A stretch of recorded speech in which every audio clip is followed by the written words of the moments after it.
आचार्य शमंतभद्र महाराज ने मुनि के स्वरूप को बतलाते हुए ज्ञान ध्यान तपो रक्तः तपस्वी सा प्रशस्यते ऐसा लिखा है। आचार्य प्रवर गुरुवर विद्यासागर जी महाराज के जीवन में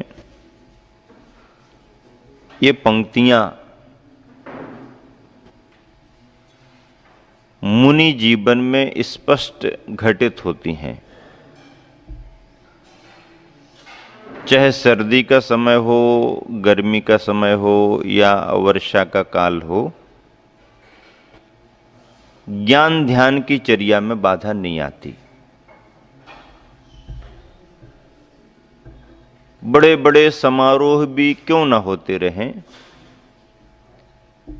गुरुवर की समयबद्धता दिनचर्या की अपने आप में प्रसिद्ध है। ऐसे अनेक संदर्भ हैं जबकि देश के बड़े बड़े प्रतिनिधि, राष्ट्रनायक भी आए हों, उन्हें समय दिया, मार्गदर्शन दिया, पर अपने समय का ध्यान रख करके ही उनको दिया। उन्हें ज्यादा ना मिल पाए वो उनके ऊपर है, लेकिन देंगे तो समय पर ही देंगे। ये पहला भाव गुरुवर का हमेशा रहा है और इसलिए लगभग आचार्य श्री क्षेत्रों को पसंद करते हैं। महानगरों में संघ के पहुंचने में स्थितियां कुछ इस तरह भिन्न बनती हैं कि शहरी कोलाहल मिलता है, भीड़ भरा वातावरण शहरों में रहता ही है। दिनचर्या में उतनी निराकुलता, प्रशस्तता नहीं आ पाती है। किसी महानगर में कोई कुछ ऐसा विशेष स्थान मिल जाए तो फिर महानगर जैसा नहीं लगता है, वो एक अपना सुरक्षित स्थान हो जाता है, वहाँ धर्म ध्यान अच्छा हो जाता। पर महानगरों में कंजस्टेड वातावरण, तंग गलियां आदि आदि, इसलिए प्रारंभ से ही आचार्य श्री महानगरों को टालते रहते हैं। फिर भी बीच बीच में सभी को लाभ देने के भाव से, क्योंकि जन सामान्य बार बार और सब जगह नहीं पहुंच पाता है, तो नगरों में आचार्य श्री का प्रवेश होता है, आचार्य श्री सानिध्य देते हैं। इंदौर महानगर से भी समाज गुरुवर के चरणों में बहुत वर्षों से प्रयासरत रही है। संघ में जब मैं था तब से मैं देखता आ रहा था कि हर वर्ष लगभग इंदौर का प्रतिनिधि मंडल गुरुवर को निवेदन करने आते ही थे, गुरुदेव इंदौर पधारो, इंदौर पधारो, मार्गदर्शन देते, आशीर्वाद देते, लेकिन उस तरफ कदम बढ़े नहीं। 1999 के इस वर्ष में नेमावर में विराजमान रहने पर उम्मीदें बढ़ी थी, प्रयास बहुत किए गर्मी में, लेकिन स्पष्ट संकेत न मिलने के कारण समाज निराश तो होती ही है। पर जैसे ही गुरुवर का विहार चातुर्मास स्थापना के ठीक 4 दिन पहले 11 की तिथि में खातेगांव की ओर हुआ, तो खातेगांव वाले तो ये अंदाज लगा रहे थे कि इतना लंबा प्रवास हो गया है, इसलिए दिन 2 दिन 4 दिन को खातेगांव आएंगे और फिर बाद में नेमावर जाएंगे। तैयारियां नेमावर में हो चुकी हैं। आचार्य श्री कुछ और लक्ष्य लेकर के निकले। हलचल इंदौर तक पहुंची, आसपास के इलाकों में पहुंच गई, बारिश शुरू हो गई थी। खातेगांव में पहुंचते ही आहारचर्या संपन्न हुई। सामयिक को बैठने के पहले पहले बारिश बहुत तेज हो रही थी। खातेगांव वालों ने यही भाव प्रकट किया, गुरुदेव बारिश बहुत हो रही है, नेमावर को आपकी बहुत जरूरत भी है, 2-4 दिन खातेगांव में ही आपका प्रवास हो और फिर नेमावर चल करके स्थापना होगी। आचार्य श्री मुस्कुराते रहे। अंदाज ये लग गया लोगों को कि आचार्यश्री अब वापस नेमावर जाने वाले नहीं है। संघस्थ महाराजों ने संकेत दे दिया कि आचार्यश्री का विहार लंबा है और संभवतः इंदौर की ओर निकलेंगे। तो ऐसा सोचकर, सुनकर, समझकर समाज भावुक तो होती है, निवेदन भी किया। और आचार्यश्री जब सामयिक में बैठ रहे थे तो समाज बंधुओं ने कहा, आचार्यश्री बारिश बहुत हो रही है और ये हमारे गांव के पास ही बड़ा नाला है और बहुत जल्दी भर जाता है और अब आपका विहार नहीं हो पाएगा क्योंकि पुल पर, पुलिया पर पानी आ जाता है। तो हम तो चाहते हैं कि आपका प्रवास यहीं पर हो, चातुर्मास नेमावर में हो। और गुरुदेव कहने लगे, नहीं नहीं नहीं, वो बहुत लाभ दे दिया। तो बोले, आचार्यश्री हम लोग तो माला फेरने के लिए बैठ रहे हैं मंदिर में कि बारिश तो हो ही रही है, पुल पर पानी आ जाए ताकि आपका विहार ही ना हो। अब ऐसा कह दिया, आचार्यश्री ने सुन भी लिया। स्वाभाविक चिंता का विषय बनता है, एक लक्ष्य लेकर के आगे बढ़े। और जैसा ये लोग कह रहे हैं कि यहाँ जरा भी बारिश होती है नाला भर जाता है और पानी जल्दी आ जाता है ऊपर। अभी तो सामयिक का समय है, 1 घंटा तो अभी लगेगा ही लगेगा, बारिश हो रही है। और ऐसा ना हो जैसा ये बता रहे, कहीं पुल पर पानी आ गया और आज विहार नहीं हो पाया तो दूरी बहुत है, फिर तो और मुश्किल होगी। अभी भी यदि करेंगे तो सुबह शाम बहुत लंबा करके ही इंदौर पहुंचना हो पाएगा। आचार्यश्री को स्वाभाविक चिंता जैसी हुई। आचार्य कहे, नहीं नहीं ऐसा नहीं होगा, ऐसा अभी। तो बोले, आचार्यश्री यहाँ जल्दी हो जाता है। और बढ़ चढ़ करके बता दिया, वो थोड़ा ही पानी गिरता है भर जाता है, थोड़ा पानी गिरता है पुल पर पानी आ जाता है। आचार्यश्री हम तो माला फेर रहे हैं और हम तो चाहते हैं कि आपका विहार ना हो पाए। और आचार्यश्री के पास क्या उपाय? तो आचार्यश्री कहने लगे, भैया ठीक है, तुम लोग अपनी मंदिर में माला फेरो, हम भी अपनी सामयिक में माला फेर रहे हैं कि पुल पर पानी ना आए। हम सामयिक में माला फेर रहे हैं कि रास्ता खुला रहे। ऐसा करते हुए आचार्यश्री सामयिक में बैठ गए। सामयिक संपन्न हुई, संघ को संकेत मिल गया, आचार्यश्री दर्शन वंदना कर रहे हैं, विहार होने वाला है। और आचार्यश्री फटाफट बिना समय गंवाए, ये जानते हुए कि जरा भी विलंब हुआ और मौसम प्रकृति है, मान लो आ गया तो फिर रुकना ही होगा, ऐसा करके पहले से ही संकेतों के द्वारा पानी कितना ऊपर है, आचार्यश्री अब तो आने वाला है, भरने वाला है, ऐसा करने वाला, वैसा करने वाला। और बिल्कुल सत्य घटना है कि आचार्यश्री विहार कर रहे हैं और पानी ऊपर ही आता जा रहा।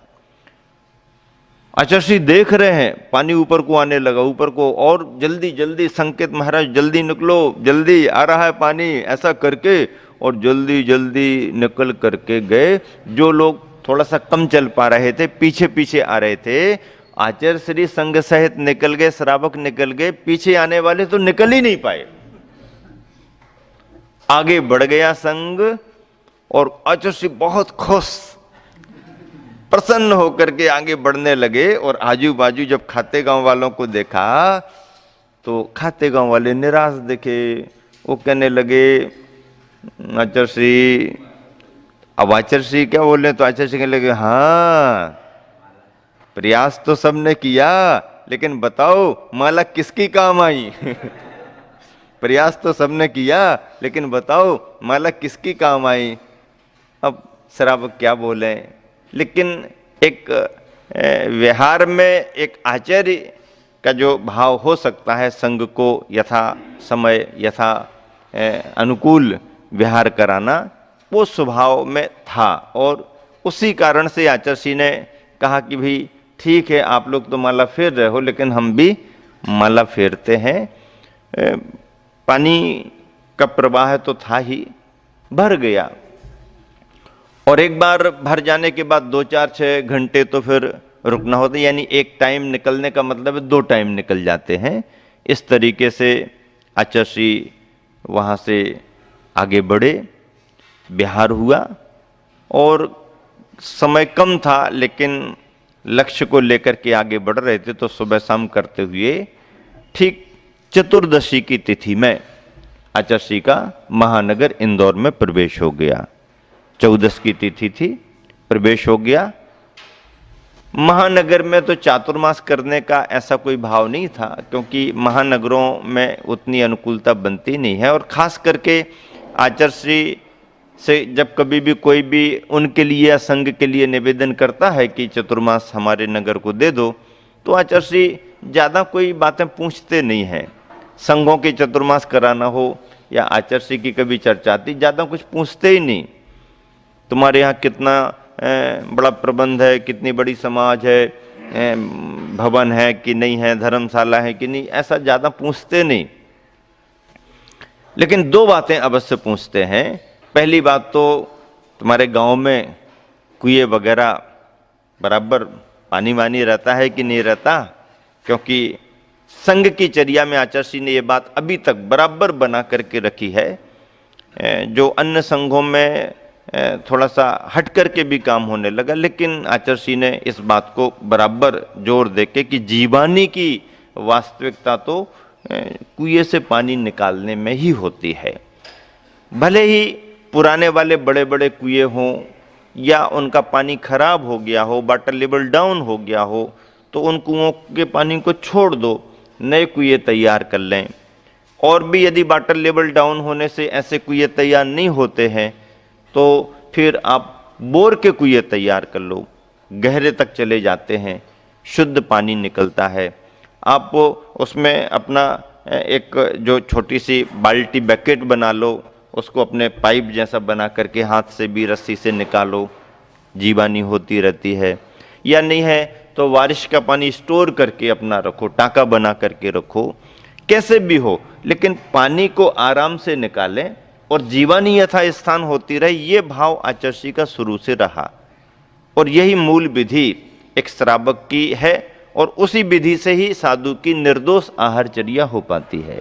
मशीनों से पानी जो निकाला जाता है, पानी घर्षित होता है, एयर प्रेशर से लिप्ट होता है, अनछना पानी ही इतना घर्षित हो जाता है कि छानने की औपचारिकता मात्र रहती है, लेकिन अहिंसा जैसी जीव दया का उसमें धर्म नहीं पल पाता है। इन बातों को ध्यान में रख करके आचर्षि इन सबको करके और जीवानी का क्रम बना के रखते। तो कहीं भी कोई चर्चा आती है संघों आदि की, हाँ तुम्हारे यहाँ पानी है, पानी प्रदूषित नहीं देना, पानी प्रदूषण वाला है तो उसका उपयोग नहीं करना, लेकिन नए सिरे से हम ऐसा कह करके इस व्यवस्था को टाल नहीं सकते कि आज वर्तमान में कुएं खराब हो गए। खराब तो तुम्हारे मकान भी हो गए, तो फिर मकान ठीक करते कि नहीं करते? कुएं खराब हो गए, कुएं ठीक करो। उसमें पानी कम आने लगा, पानी निकलता नहीं है, लोग उपयोग नहीं करते। विद्युत बिजली आने से सब साधन मशीनी हो गए, तो पानी खराब होने लगे, कचरे डलने लगे।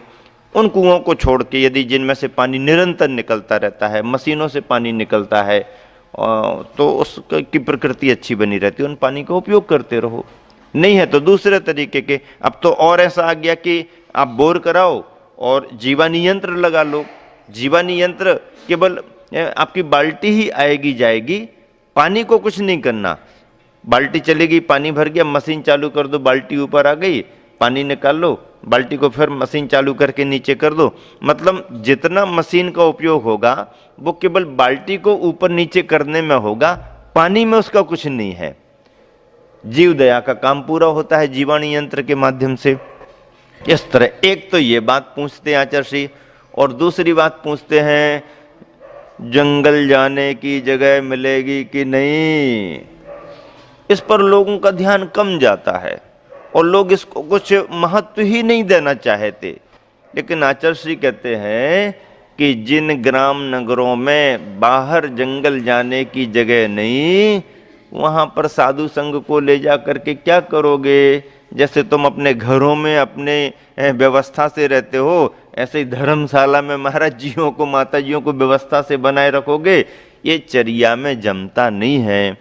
इसलिए जिन ग्राम नगरों में नेचुरल स्वाभाविक शुद्धि की व्यवस्थाएं नहीं रहीं या असुविधामय रहीं, उन ग्राम नगरों ने जगह ले ले करके बाउंड्री खड़ी कर दी, समाज की प्रॉपर्टी बना ली और जब संघ आते हैं उपयोग हो जाता। ऐसा ना होने से बड़ी बड़ी समाजों को चतुर्मास मिलने बंद हो गए। अब चतुर्मास नहीं होंगे, संघ आएंगे जाएंगे नहीं, तो धर्म ध्यान कैसे होगा समाज का।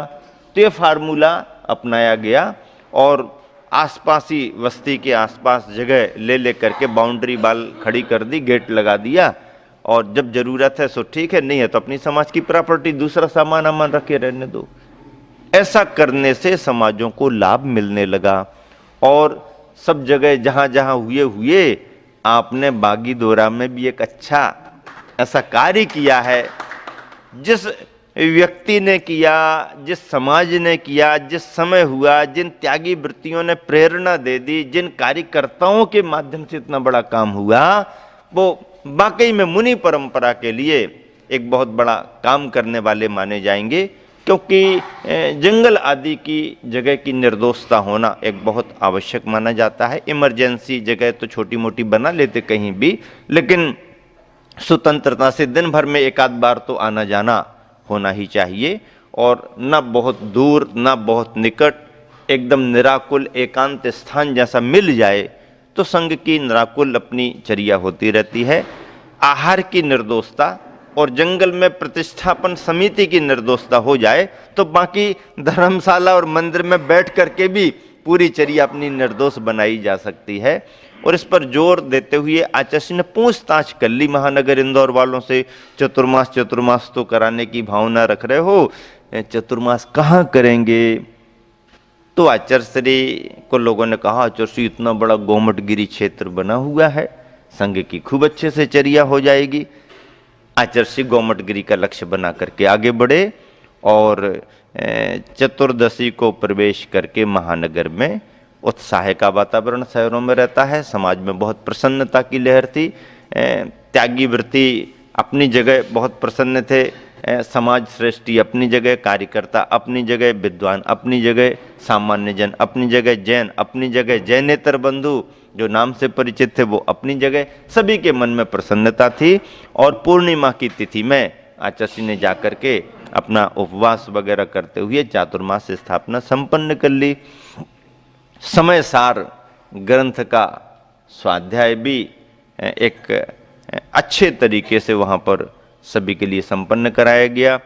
और आहारचर्या के लिए तो गोमटगिरी में जब ऊपर से निकल करके नीचे को महाराज जी वगैरह आते हैं, एक एक करके आते थे, तो मैं तो नहीं था चतुर्मास में, लेकिन जैसा लोग दृश्य बताते हैं कितना मनोहारी प्रभावनामय आकर्षक दृश्य लगता कि एक एक महाराज जी अपने चले आ रहे हैं और पड़गाहन वगैरह होता है आदि। इस तरह से संघ की चर्या बहुत अच्छे से चलती रही। संघ की चर्या क्षेत्रों पर